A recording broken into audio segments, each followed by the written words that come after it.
Hello students, स्वागत है आप सभी का एक बार फिर से हमारे इस ऑफिशियल यूट्यूब चैनल में जिसका नाम है एसोल सॉल्यूशन। मैं चंदन कुमार हाजिर हूं आप सभी के सामने अपनी एक और नई वीडियो के साथ। तो गाइस, आज की इस नई वीडियो में हम बात करेंगे उन सभी स्टूडेंट्स के लिए जो मास्टर ऑफ पोल साइंस के स्टूडेंट्स हैं या फिर मास्टर ऑफ पॉलिटिकल साइंस के स्टूडेंट्स हैं और उन सभी के पास में जो है वो पॉलिटिकल साइंस का विषय है। तो आज की नई वीडियो उन सभी के लिए इंपॉर्टेंट है। पॉलिटिकल साइंस में भी MPSE जो इग्नू के मास्टर्स के सेकेंड ईयर के स्टूडेंट्स हैं, आप सभी को पता है आप सभी के जून 2022 के जो एडमिट कार्ड रिलीज कर दिए गए और आप सभी अपने एग्जाम्स की तैयारी कर रहे हैं। तो आप सभी के लिए हमने क्वेश्चन पेपर की सीरीज चला रखी है। आप सभी को पता है क्योंकि इग्नू के पेपर में जो प्रीवियस ईयर का क्वेश्चन पेपर होता है उससे बहुत ज्यादा क्वेश्चन रिपीट होते हैं। तो उन रिपीट क्वेश्चन को आप लोगों को बताने के लिए हमने आज की नई वीडियो बनाई है और आज की इस नई वीडियो में हम बात करेंगे जो लास्ट ईयर पेपर आप सभी का हुआ था। हालांकि पेपर 2021 में होना था दिसंबर में, लेकिन आपका जो पेपर रहेगा वो पेपर कब हुआ था?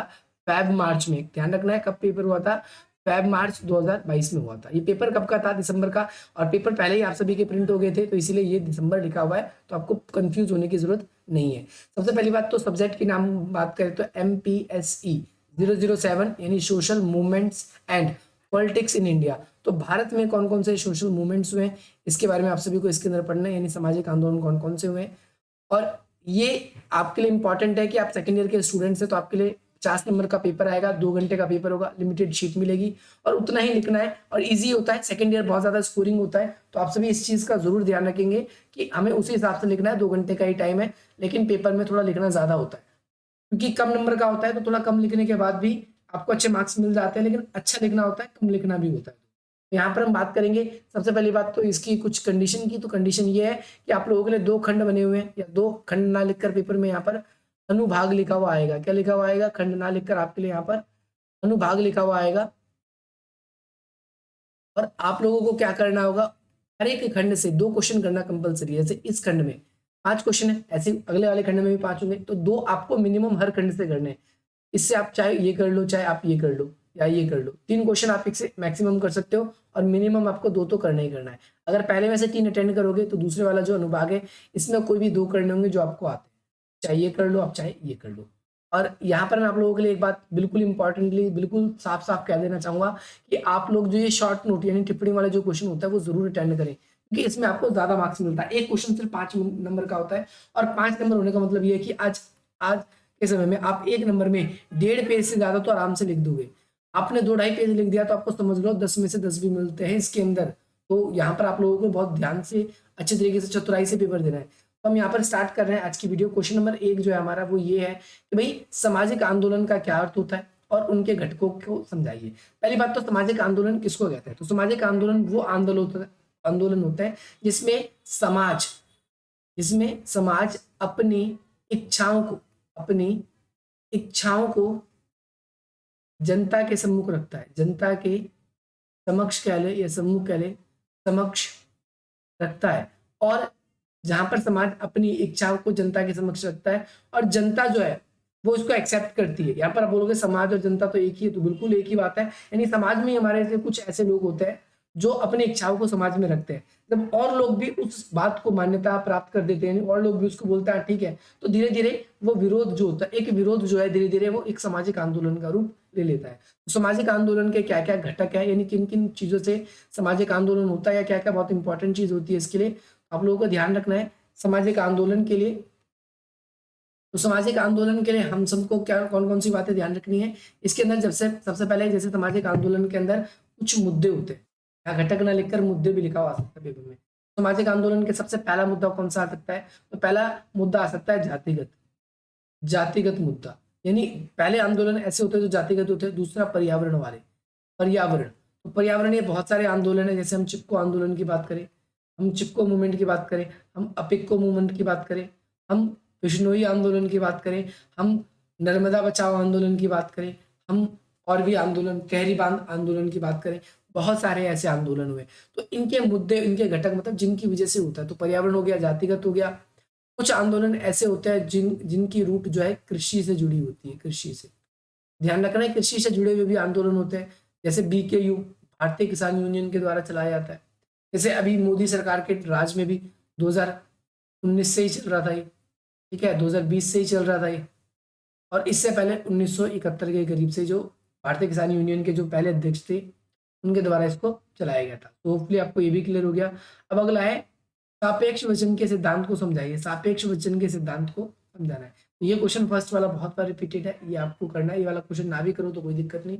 यहाँ पर आपसे ये क्वेश्चन भी बार बार पूछा गया है, नए आंदोलन और पुराने आंदोलन में यानी सामाजिक आंदोलन में क्या अंतर थे। तो नए आंदोलन की अगर हम बात करें तो नए आंदोलन बहुत सारे हमारे नए आंदोलन आज के समय में, जैसे जो आंदोलन ऐसे है जो कि पढ़े लिखे लोग अहिंसक रूप से कर रहे हैं, ठीक है। और इनके नए आंदोलन में सबसे बड़ी बात यह है कि अहिंसा है और ये सरकार तक अपनी बात को बिल्कुल इजीली रखते हैं।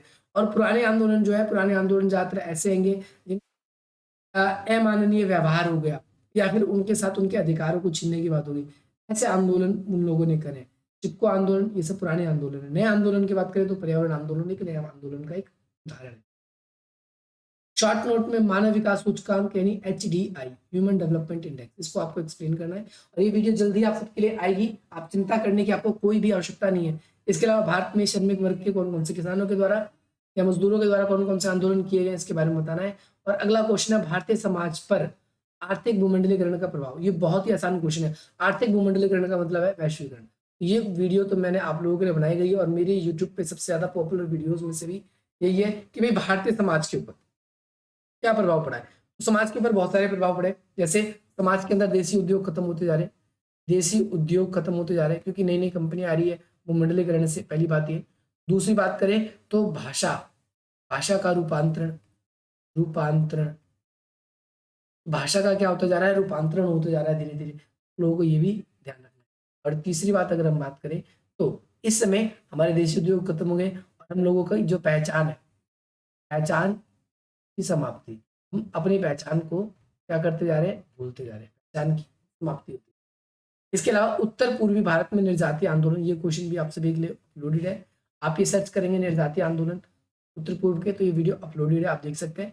इसके अलावा भारतीय निर्जातीय आंदोलन देखो वहां पर जैसे असम है, असम है, मिजोरम है, असम में जो है बोडो लोग, बोडो बोडो बोडो लोग आंदोलन करते हैं। और यहाँ पर मिजोरम में मिजो, नागालैंड में नागा लोग, तो ये आंदोलन करते हैं और इन आंदोलन से अपनी डिमांड को, अपनी बातों को ये सरकार के सामने रखने का प्रयास करते हैं। उन डिमांड्स के थ्रू ही ये अपनी बात को रखते हैं। तो ये ध्यान रखना है आपको। अगला कॉन्सेप्ट है आप सभी के लिए, भारतीय लोकतंत्र में सामाजिक रूपांतरण की चर्चा कीजिए। इन्हें कैसे कैसे चीजें बदली है, कैसे कैसे चीजें रूपांतरित हुई है, इसके बारे में आपको एक्सप्लेन करना है। क्वेश्चन नंबर 10 है, लगभग 200 शब्दों में आपको बताना है। जैसे क्षेत्रवाद क्या होता है, क्षेत्रवाद कब होता है, जब एक पर्टिकुलर समुदाय अपने क्षेत्र की ही सिर्फ डिमांड जनता के सामने रखता है, सिर्फ अपनी अपनी बातें ही लोगों के सामने मनवाने की कोशिश करता है, तो वो क्या कहलाता है, ऐसे हम क्षेत्रवाद कहते हैं। जो अपने क्षेत्र को बढ़ाने की बात करते हैं। आरक्षण की राजनीति के बारे में बताना है तो जितने भी आंदोलन हुए उन सबके अंदर आरक्षण की राजनीति बहुत ज्यादा है। जैसे असम, जो 7 सिस्टर है, 7 बहनें जिसे हम बोलते हैं, असम, मेघालय, मिजोरम, मणिपुर, नागालैंड, ये सारे के सारे जो नॉर्थ ईस्ट के स्टेट है, इन सभी स्टेट्स के अंदर हम कुछ चीजें क्या देखते हैं, इसके अंदर देखते हैं कि यहाँ पर आरक्षण प्राप्त है।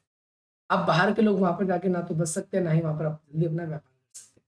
लेकिन अगर हम बात करें जम्मू कश्मीर को तो वहां पर भी ऐसे ही था, लेकिन वहां पर से स्पेशल प्रोविजन। तो यहाँ पर होपफुली आपको ये समझ में आएगा। और ये देख सकते हो आप, ये हमारे सभी की स्क्रीन पर नंबर है। अगर आप सभी को कोई भी डाउट है तो आप अपने डाउट्स को इन नंबर्स के थ्रू हमसे क्लियर करा सकते हो। डिस्क्रिप्शन बॉक्स में आप सभी के लिए कुछ वेरियस लिंक दिए गए, जैसे आप सभी के लिए इंस्टाग्राम का, ट्विटर का और हमारे व्हाट्सएप का लिंक है, आप वहाँ से भी हमसे जुड़ सकते हैं। बाकी मिलते हैं हम आप सभी से अपनी अगली वीडियो में। जय हिंद, जय